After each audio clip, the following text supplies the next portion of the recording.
Estamos todos obrigados ao jejum e abstinência. Jejum consiste em apenas uma refeição, uma comida importante por dia, embora se possa comer algo menos que o normal, é pela manhã e na noite. Mas é uma só comida principal durante o dia. A lei de jejum é exigida a partir dos 18 anos, na nova disciplina, e até os 59. A partir dos 59 estão já livres do jejum. Abstinência, privar-se de comer carne. Privar-se de comer carne é obrigatória também, gravemente nas sextas de Quaresma. Um conselho: evitem as invitações em que pode haver perigo. Porque às vezes estamos na invitação e pronto, tenho carne diante, o que faço? Fica mal. Então, para evitar este problema, se eu vejo que uma comida pode ser perigosa, então evito a invitação. Então, o jejum para esta quarta-feira obrigatória é também a abstinência de comer carne. Para o mês de São José, o padre Philippe Brunet pediu, durante este mês de março, confiar as preocupações económicas a São José. São 4, 3 para a Espanha e 1 para Portugal. As de Espanha, a Capela de Madrid, temos um juízo com os vizinhos, que perdimos, então temos de descer a altura, vai ser uma obra grande, e se não conseguimos obter um acordo amistoso, temos de fazer as obras, vai ser um incómodo grande, então vamos confiar este problema. Também uma futura escola em Madrid, escola para crianças, e também o convento das irmãs e das religiosas. Para Portugal, a Capela de Lisboa. E confiamos também a São José e o pronto acabamento das obras da Igreja de Lisboa. O padre Filipe diz que em troca da sua intercessão prometemos dar a São José um altar e uma imagem digna na Capela de Madrid. Então vamos ver se São José responde, mas normalmente responde. Então, o padre Brunet pediu aos padres, aos sacerdotes, de dizer como segunda colheita, oração, é durante o mês de março, nas missas da segunda, quarta e sexta-feira. O padre vai acrescentar uma segunda colheita, durante 3 dias da semana, e também anima os fiéis a rezar a ladainha de São José por estas intenções durante o mês de março. Então é esta invitação que eu vos faço de encomendar a São José estas intenções. Em nome do Pai, do Filho e do Espírito Santo. Amém. Queridos irmãos, neste domingo da 50ª temos esta profecia que o Senhor repete por terceira vez aos seus discípulos. Falou claro, falou contínuo aos seus discípulos, anunciando a sua paixão e a sua ressurreição. Mas os discípulos não entendiam nada, a linguagem era para eles completamente desconhecida. É por isso que então, sendo tão carnais, o Senhor vai fazer este milagre da cura do cego para mostrar que o que ele tinha anunciado vai se realizar. E que quando isto aconteça, eles se lembram de que Ele é Deus porque é capaz de fazer estes milagres. A ideia que eu gostaria de descrever é mais o facto de a Igreja é o corpo místico de Cristo. É a expressão de São Paulo. Corpo místico.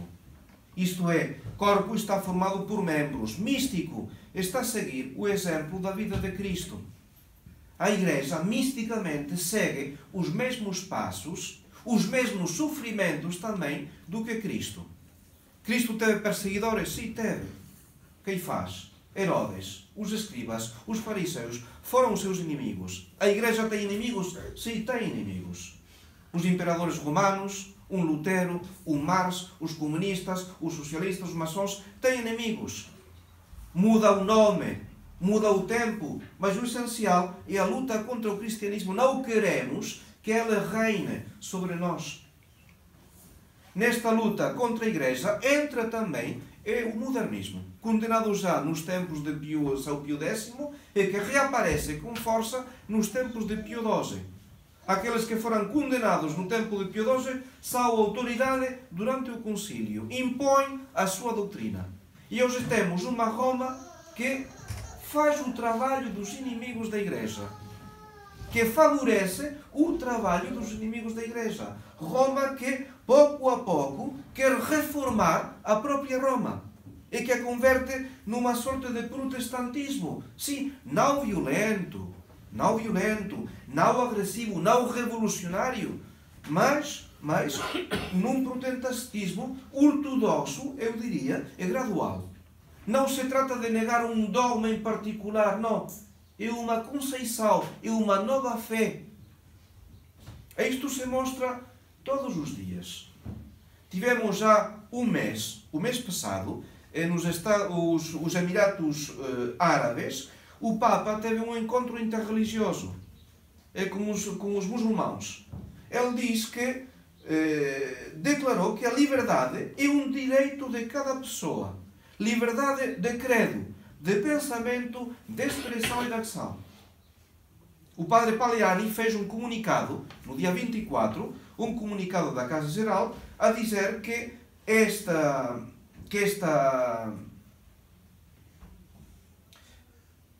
neste comunicado falava o documento sobre a fraternidade humana pela paz mundial, dizia o padre Paleani no comunicado desta Casa Geral, e a conversa comum, assinado pelo Papa Francisco e pelo grande imã de Al-Azhar, nada mais é do que uma casa construída sobre areia.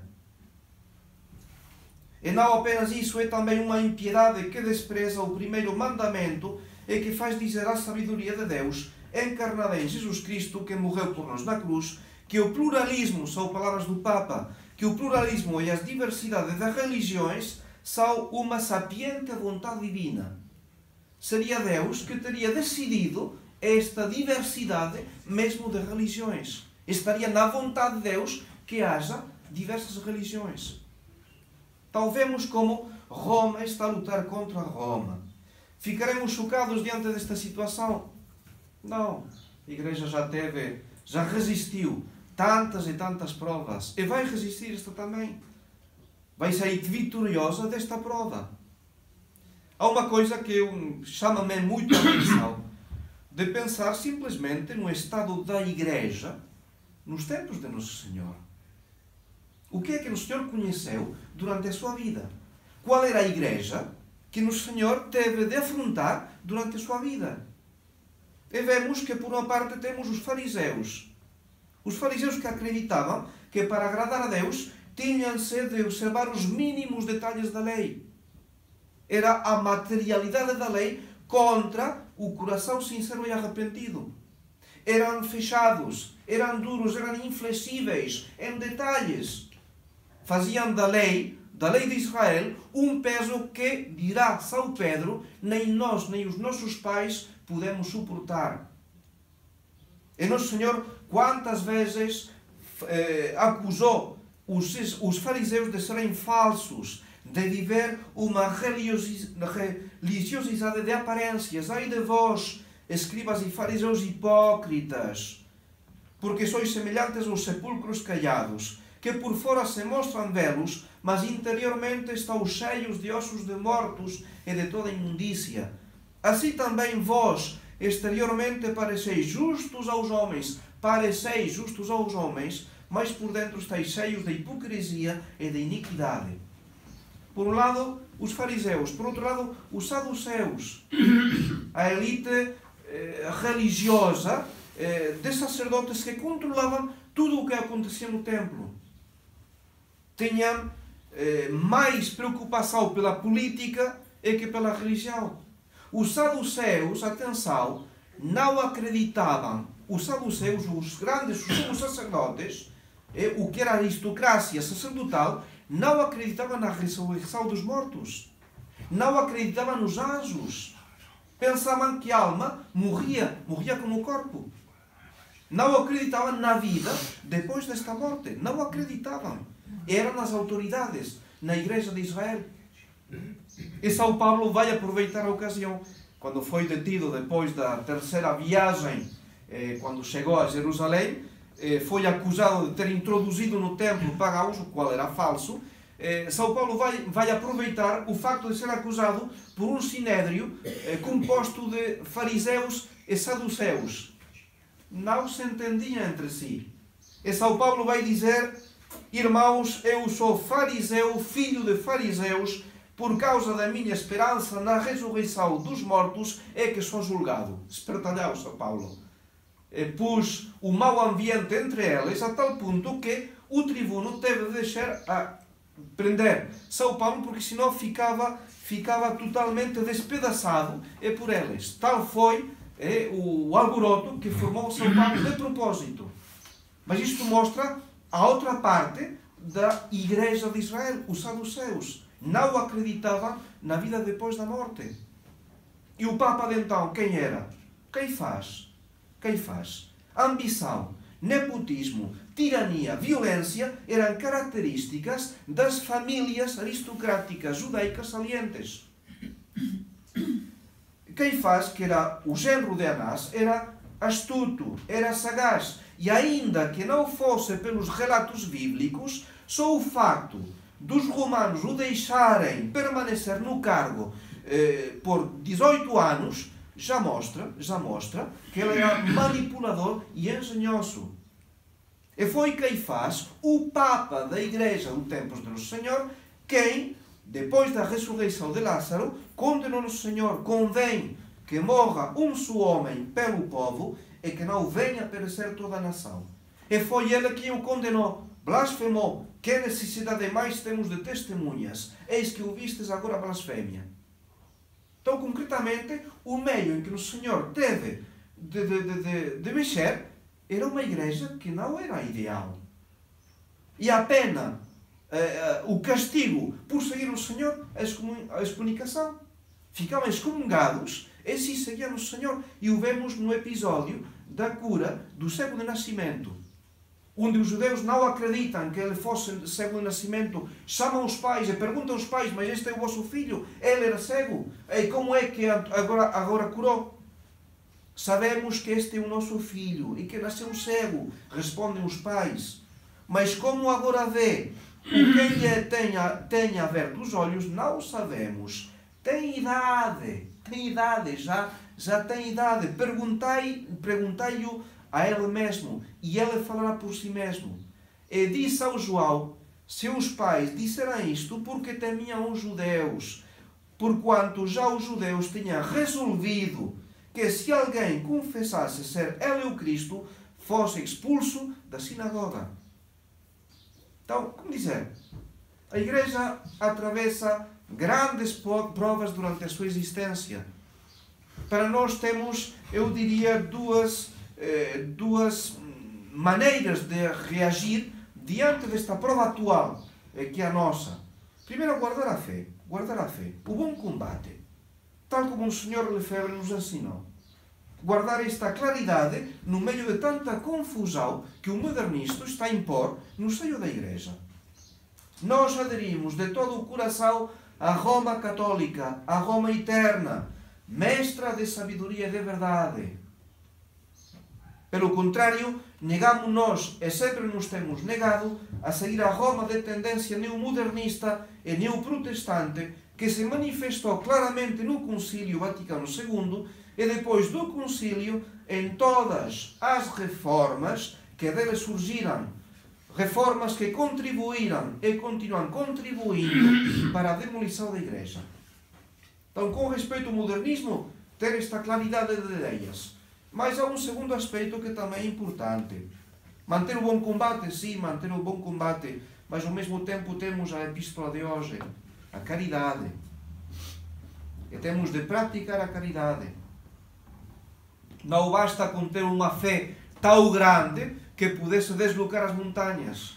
Se eu tivesse, nesta crise da Igreja, uma fé tão grande que pudesse deslocar uma montanha, não é suficiente. Diz São Paulo que, mesmo com esta fé, se não tiver caridade, não sou nada. Quem é bom católico hoje? Quem é bom católico hoje? Aquele que segue as exigências da caridade. Aquele em quem vive Deus, presente pela graça santificante. Aquele que vive de Deus, aquele que vive por Deus. Aquele que faz da vida sobrenatural o principal de toda a sua vida. Que centra o seu interesse em guardar a amizade e a graça de Deus Este é um bom católico. Aquele que pratica a caridade, sim, porque a caridade é paciente, é bondosa, não tem inveja, não é orgulhosa, nem arrogante, não busca os seus próprios interesses, não se irrita, não guarda rancor, tudo desculpa, tudo crê, tudo espera, tudo suporta. Nós também temos de praticar a caridade. E a crise da Igreja não é uma excusa para deixar a caridade de lado. Não, nós também seremos julgados pela caridade. E um aspecto que muitas vezes deixamos de lado. Temos de manter a fé, manter a fé, manter a fé. Muito bem, sim, certo, temos de manter a fé. Mas ao mesmo tempo, e mais importante do que a fé, temos de manter e praticar a caridade. E se não praticamos a caridade, a minha fé não serve de nada. Temos de ser bons católicos, temos de ser os melhores católicos. Nós temos esta obrigação de destacar entre os católicos como os melhores. Fazer parte de uma elite, sim, uma elite em que realmente nos entregamos totalmente a Deus para obter a santificação, sinónimo de imitação perfeita de Cristo. Então vamos a pedir a Nossa Senhora esta graça, ela que é Madre da Igreja. O título é antigo, já foi dado por Santo Ambrósio de Milão, no IV século, mas foi oficialmente introduzido na Igreja pelo Papa Paulo VI. Foi ele quem, no ano 64, no meio do concílio e no meio da oposição de muitos padres da Igreja, de muitos obispos, deu este título a Nossa Senhora Mãe da Igreja, é Mãe da Igreja.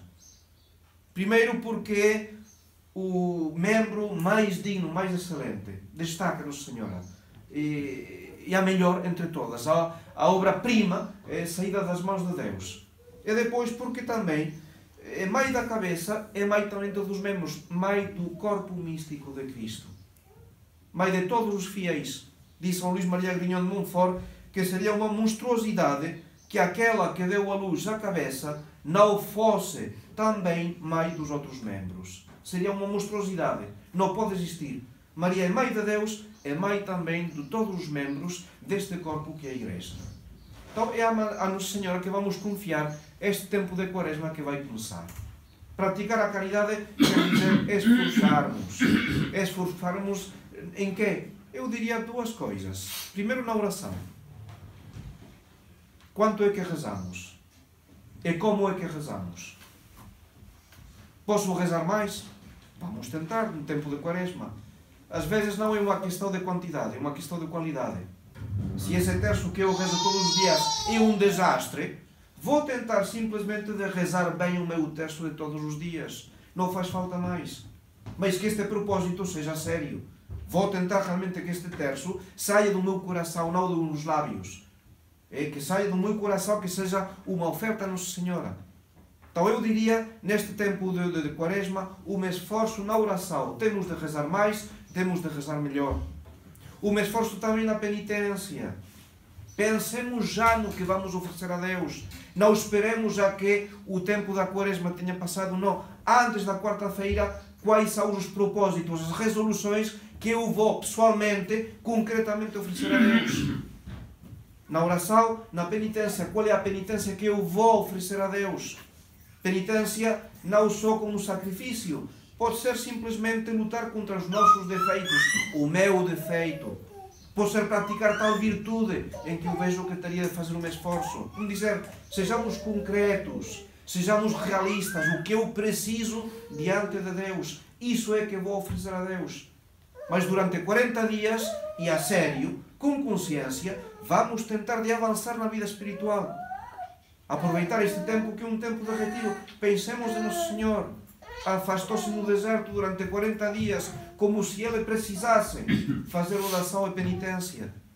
Então nós vamos seguir, mas insisto, quando chega a quarta-feira, que já todos tenhamos bem claros os nossos projetos, as nossas resoluções para este tempo de Quaresma. E procuramos entrar no espírito das orações no tempo de Quaresma. Tomem a moléstia de ler cada dia a missa. Verão como é rica a liturgia nestas orações, em que o que destaca esta ansiedade por seguir o exemplo de Nosso Senhor Jesus Cristo. espírito de reparação, de purificação, é para pedir a Nossa Senhora esta graça de avançar sempre no caminho da santidade para obter um dia a recompensa eterna. Em nome do Pai, e do Filho e do Espírito Santo.